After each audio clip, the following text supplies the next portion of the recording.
Hello, and welcome to Dark Souls 2. It's quite loud, actually.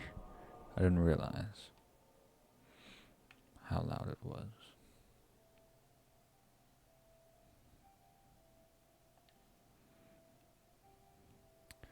I think it's quieted down now. A lot.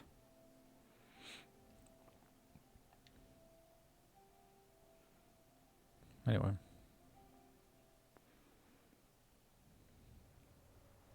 New game. Perhaps you've seen it. Maybe There's in a a dream. there's a lot of yap at the very start here.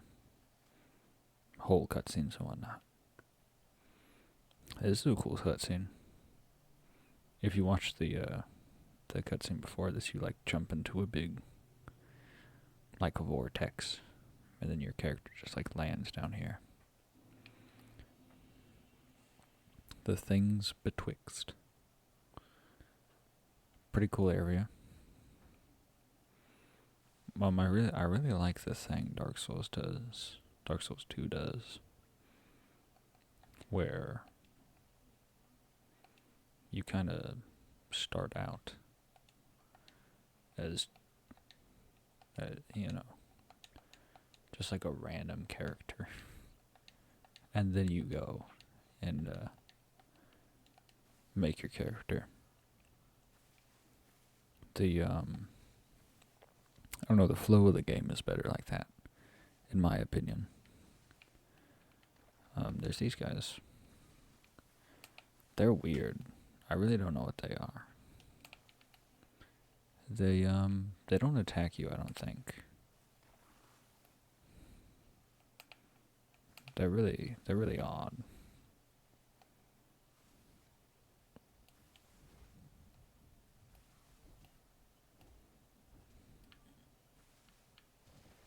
Okay, now they attack you.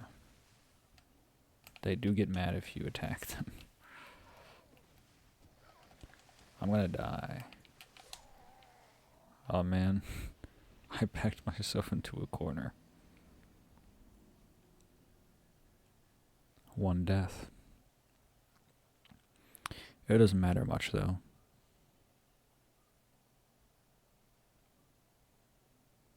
You know. Deaths in Dark Souls are like canonical because your character is an undead.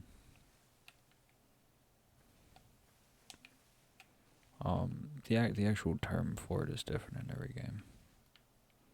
I guess no. I definitely did not. No, I didn't. This little retrieval.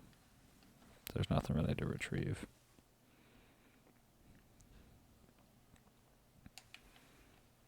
Up here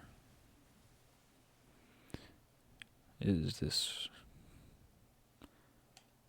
crazy enemy.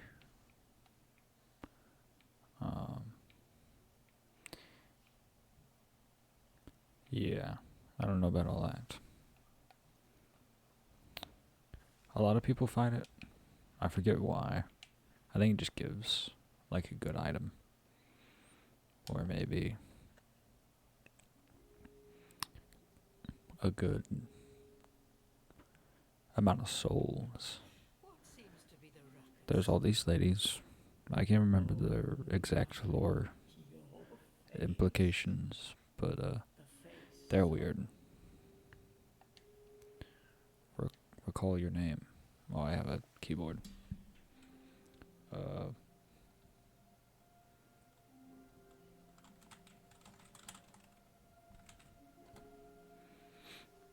Bam, that's me. Pretty sure. But yeah, they're weird. I have no idea what they're talking about.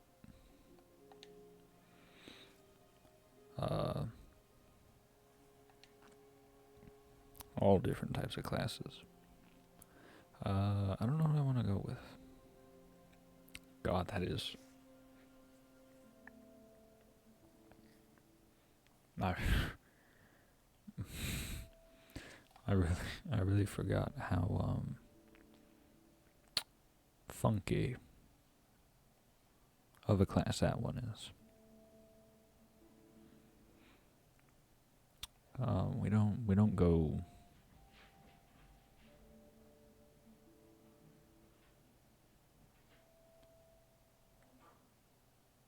What are the dogs doing?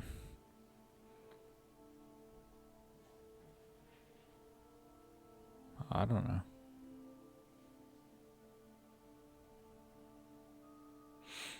know. I mean, Bandit. Holy Christ, the dogs are going crazy. Bandit's usually pretty good.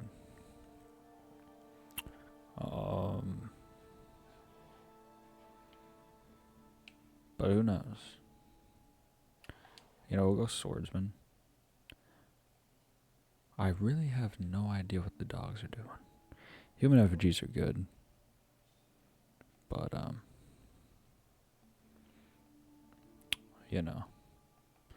I think the best one,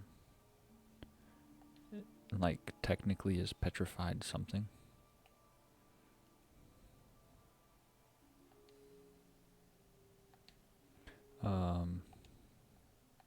Yeah, there's body.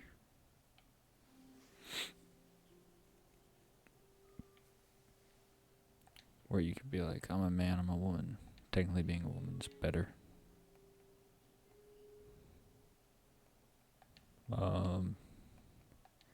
Yeah, you can mess with all this. Ooh.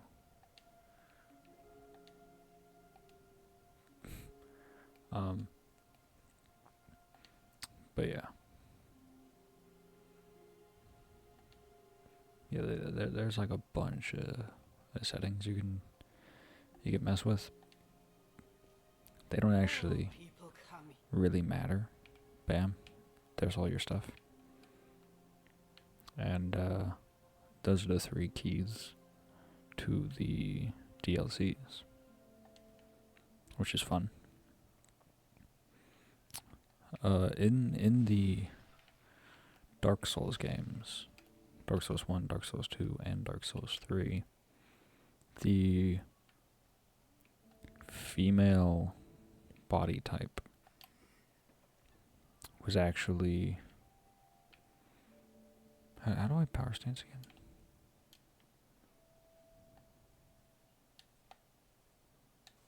That's life gems.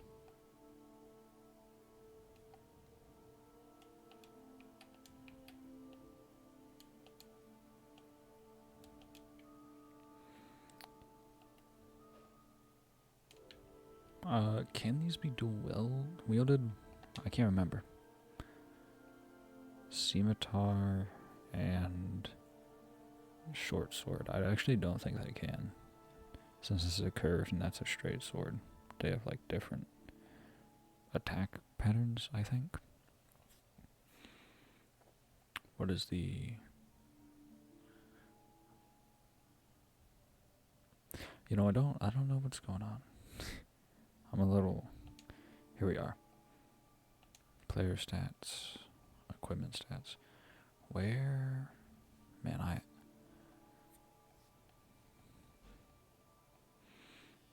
Where are the stat requirements?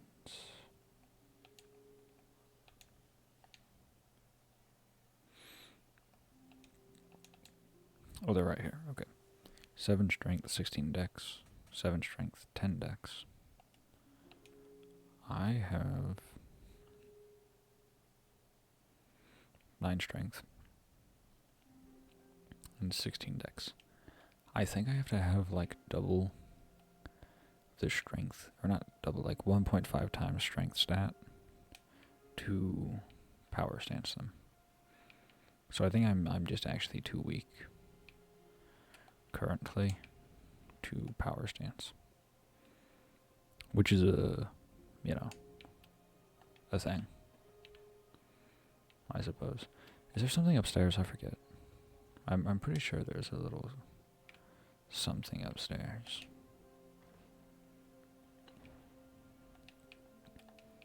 Oh, free human effigy. Yeah, yeah. The human effigy gift is kind of terrible. Here's a bonfire.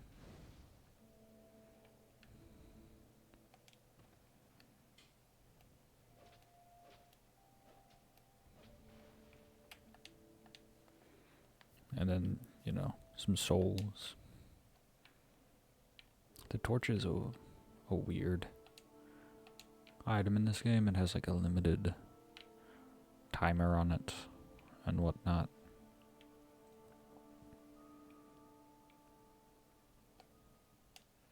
Here, if you take the torch, you can light all these. And it does something. This is the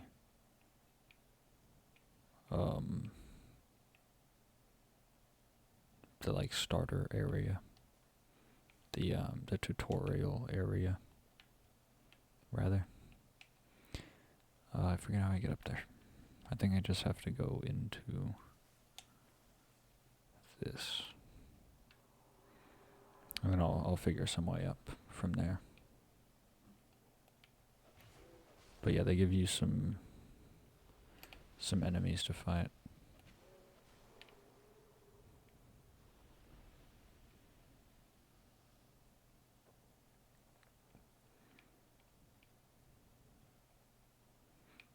Oh. Yeah, I don't remember exactly what's going on. It has been a second since I've played this. We get super cool backstab animations. W Dark Souls 2.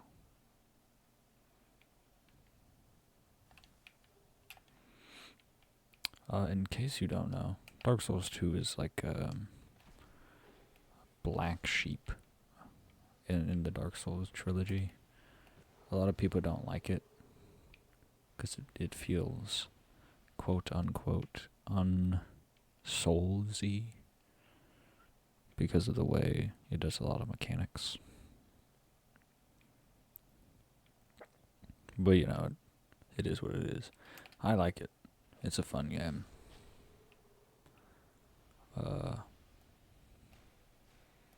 I think it's significantly better than Dark Souls 1. But people love Dark Souls 1.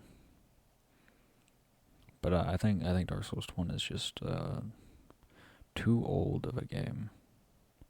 Like, this is an old game, but this was like during that era of like oldness where games were like good.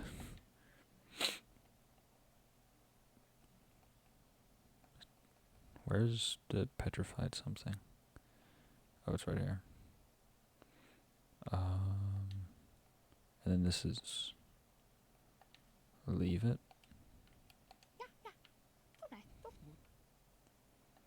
Yeah. And then you can get things from these guys. That's a not very good thing you can get from those guys. I'm pretty sure you can drop down there and grab that. You know what? I'll grab that guy's item.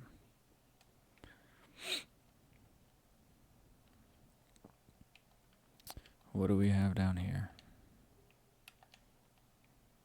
Yeah, just a soul. Nothing super cool. I don't feel like going through the whole tutorial. It's a tutorial.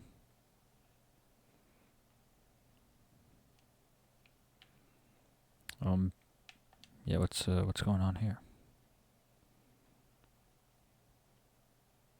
Oh, they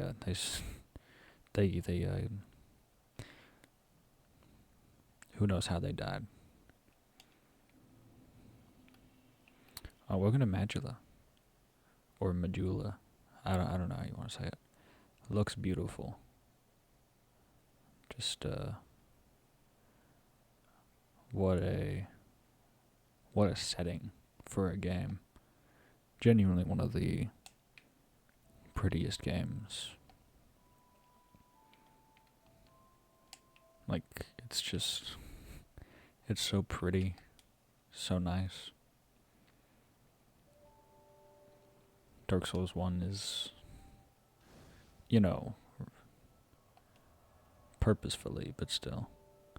It's very, like, grim and ugly looking. But Dark Souls 2 is, like... Are you, or merely... beautiful. Go on and... Bearer of... Anyway, Emerald Herald. She is like a fire keeper. Fire keepers are what you use to like level up with.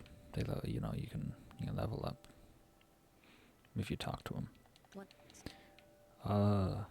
Fun fact: when I first played this game, the very first time, I did not find.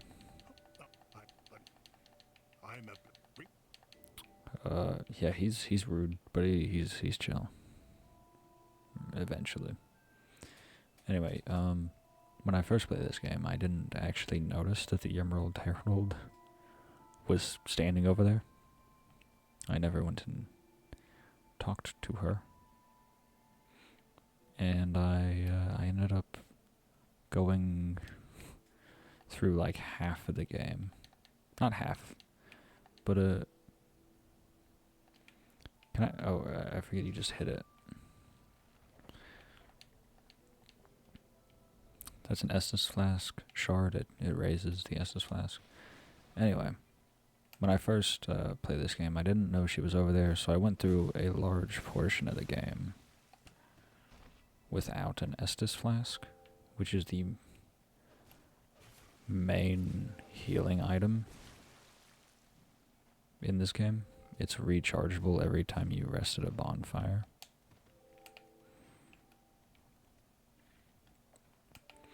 But I missed it, and so I was living off life gems, because Dark Souls 2 gives you life gems, which are like...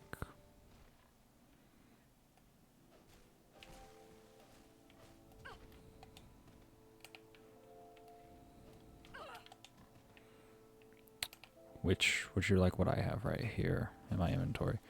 They're like limited in quantity, and you find them around. But yeah, they're limited.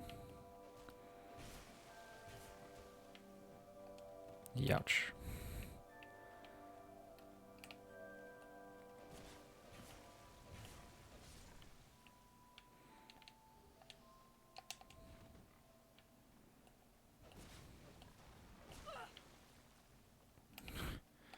Okay, I guess I'll use a life gem.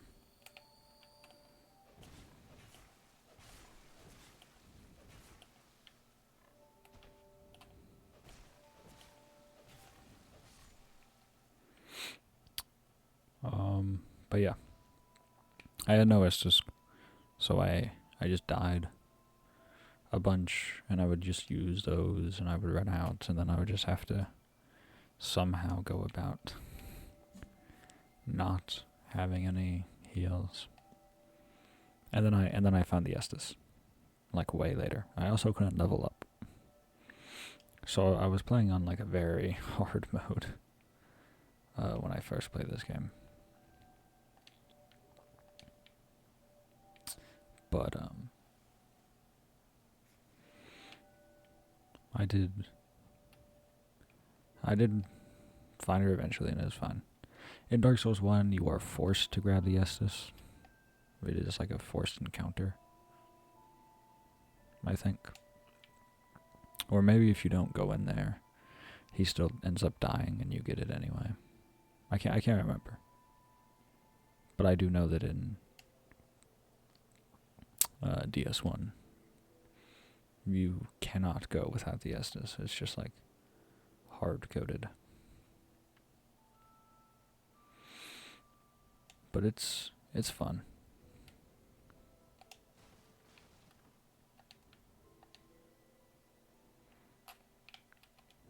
But yeah, I mean, they give you a bunch of life gems. So I just assumed that, like, you wouldn't get the S's for a while. He's a shopkeeper. He sells things. I don't think I think I killed him in my first run. For no reason. I just killed him.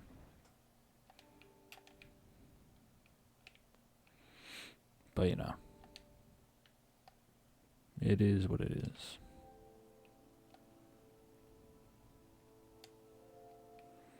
There's a couple areas you can go from here. You can go down there. Though it's not really possible right now. You can go down there with like a really light equip load and a ring and whatnot. Over here is a covenant. It's not a good covenant.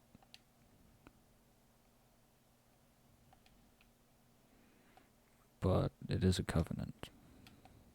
It makes everything respawn infinitely, which is a thing in the other Souls games, but it's not in this game because, again, it was built a little differently than the others. It followed a different formula.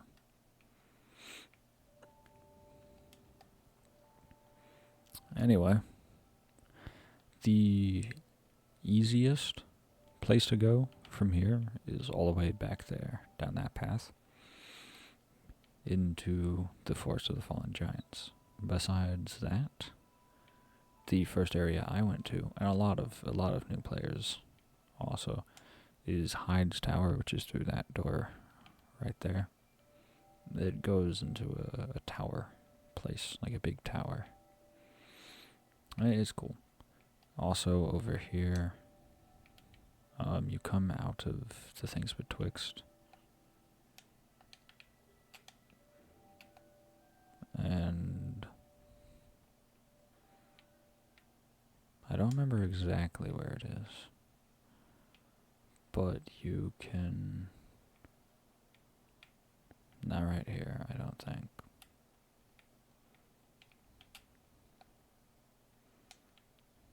It's over here. You can come down here, and you get some binoculars, which aren't very helpful to the average player. They're used for some tricks, where you can, like, better aim with the binoculars, but they're not really a thing that you can use. Anyway. But yeah, you come from the Things Betwixt,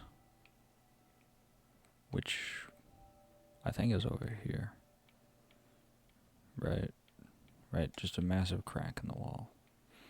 And they have all these rocks to, like, force you to kind of go down that path. But you can also go up into here. I'll show you over here because you actually can't get very far. Whoops. Anyway, it's a bunch of stuff. And then you get, you're in this, like, little forest area. Then you can talk to this guy. He has the Moonblade, which is in, like, every Dark Souls game.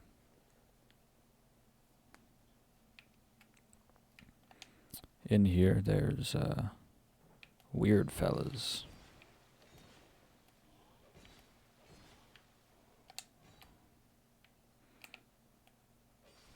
I mean, these fellas are weird. One thing people really don't like about Dark Souls 2 is it has a lot of interesting mechanics.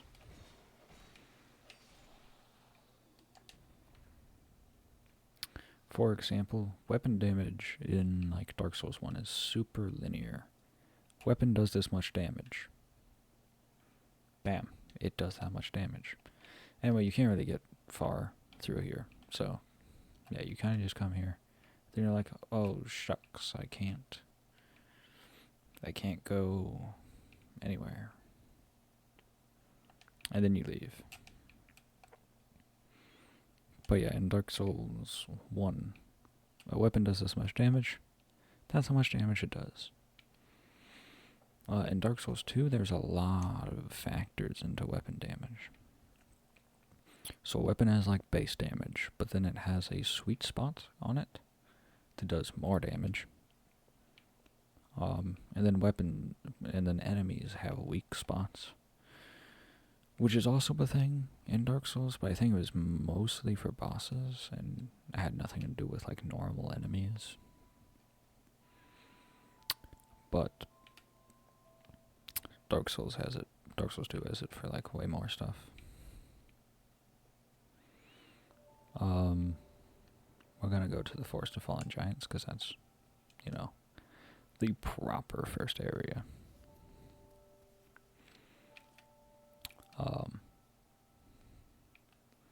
Yeah, I haven't really done much. Progression, very, very little. Anyway.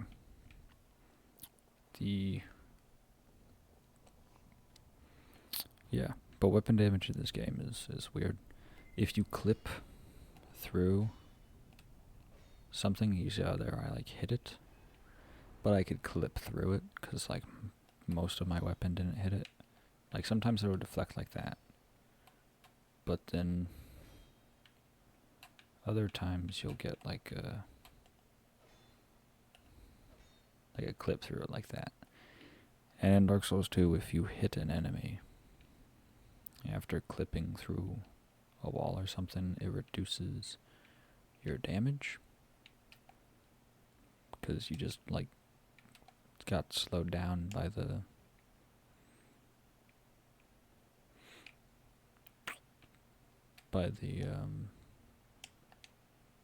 whatchamahoosit?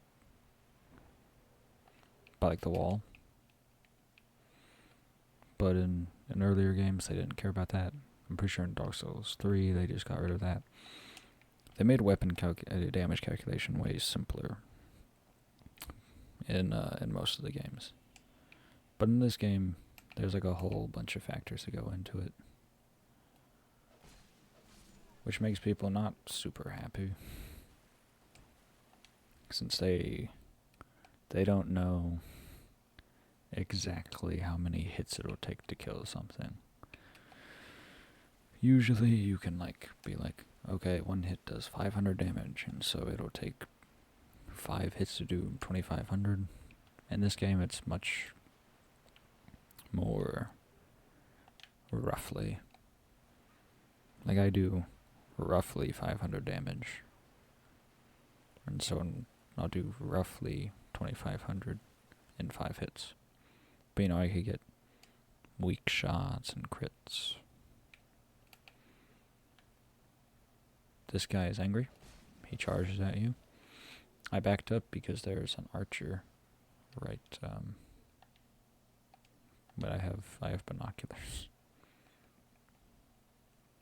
There's an archer.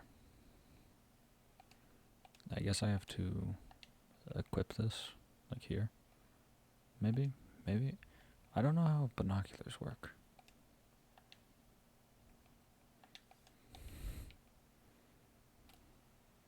There's an archer right there.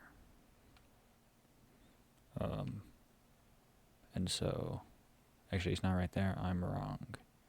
He's right up there. And he'll shoot at you.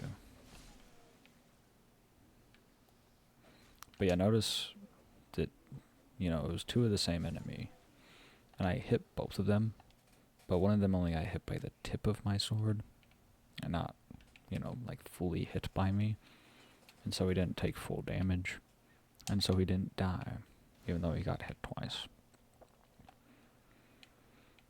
And that's just a thing that a lot of people don't like about DS2.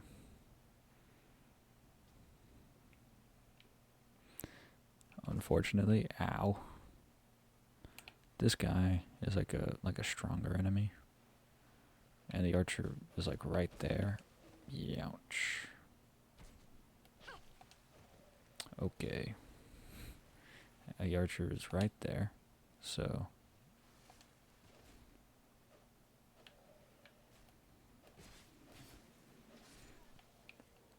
you know, with the archer being right there, I just get hit a bunch if I'm not careful. But he's not that bad once you kill all the other guys, 'cause once they're dead, yep, he's faking it. By the way, something that this game does that other games don't, that the other Dark Souls games don't, is when an enemy is like hiding, you can't lock on to them. Especially in Dark Souls 2. Not Dark Souls 2, in Dark Souls 3. They have a bunch of hiding enemies where they'll just have like a specific enemy that looks like an inanimate object. But then, you know, comes alive, it starts moving around.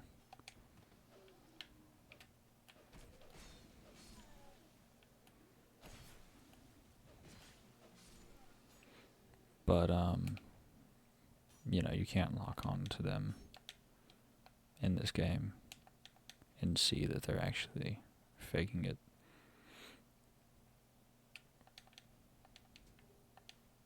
This guy doesn't get mad at you. He's just chilling. Ow. That hurt.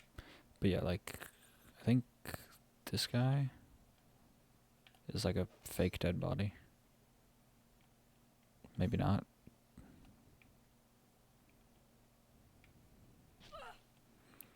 Youch. I'm getting shot.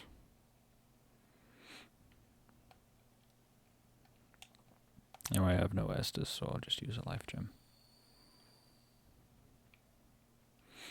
So you come up here, you can climb up and you can attack the archers. Or can you? They have a bunch of... I mean, a bunch of is strong. There's two guys. But they're guarding up here, so that you can't come and just kill the archer. Doesn't stop me though. I can't remember if there's an item back there. There's not. Okay, I forgot.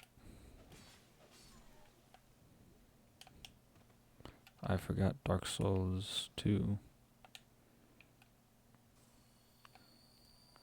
has a different jump button. In the older Souls games, not really older. In Dark Souls 1, you simply press jump. Press the roll button. The roll button is also the sprint button. If you hold the roll button, you sprint. If you tap it, you roll. And then if you were holding it down and then tapped it, you would jump. You would leap forward. Like that. But in the better Souls games, Dark Souls 2 and Dark Souls 3, excuse me, I really need to stop drinking Coke before these. And the better Souls games, they made them two separate inputs. This is actually a really annoying part of Dark Souls 1. It's really scuffed. Like, a lot of its mechanics are super scuffed. In here is a guy, and around the corner there is another guy.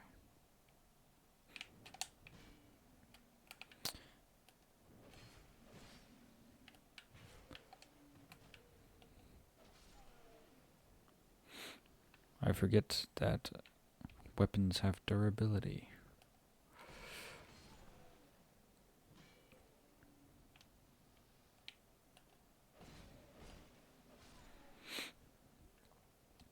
That is rough.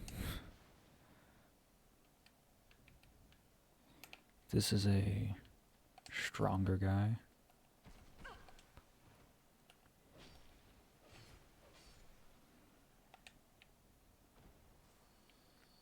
I actually really don't want to break my stuff because I can't remember. I forget that he's an archer, and so he's not going to run down to me.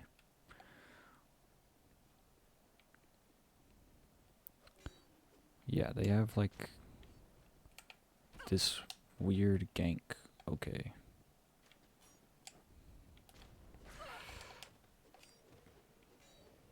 Going on up here where this guy just is chunking bombs.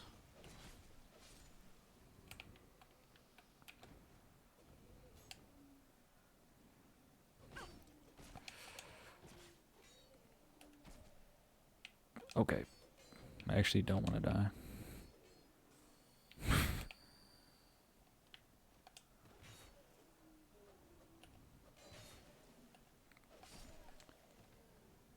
Can you not backstab with your offhand?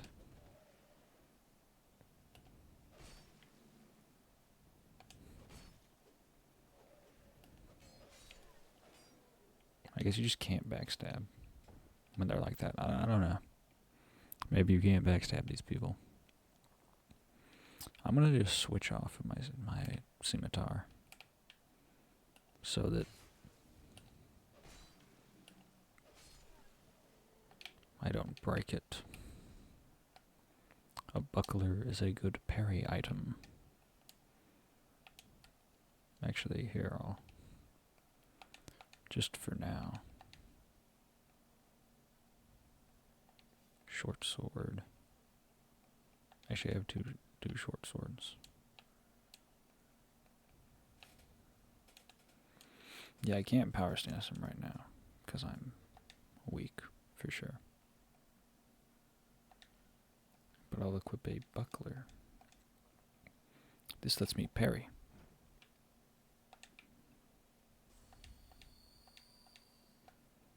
Anyway, I haven't really been resting at bonfires like you usually do in these games. Hello.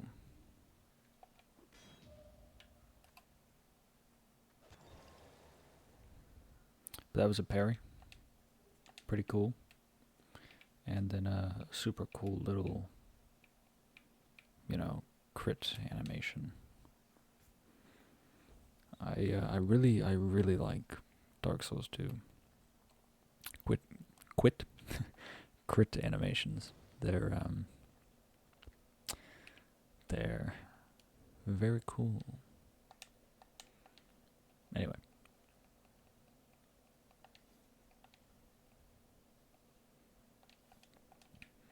I don't quite know why I have all these swords from the beginning.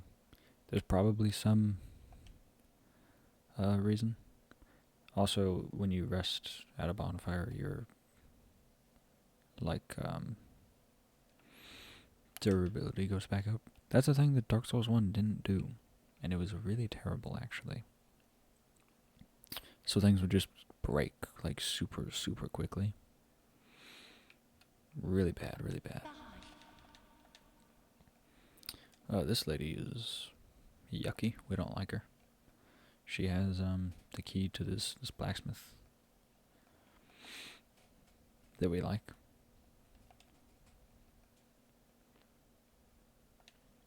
She sells fun stuff. Broken straight sword. That's the weapon you start off with in Dark Souls 1. Because you're like a undead prisoner in the undead asylum. But yeah, this is a fun little place. I don't think I can get up here yet, because there's like a Yeah, like a key you need. But yeah, very, very interesting. There's a lot of stuff to do here. This wall explodes. Fun fact. But yeah, that's about it for tonight. Goodbye.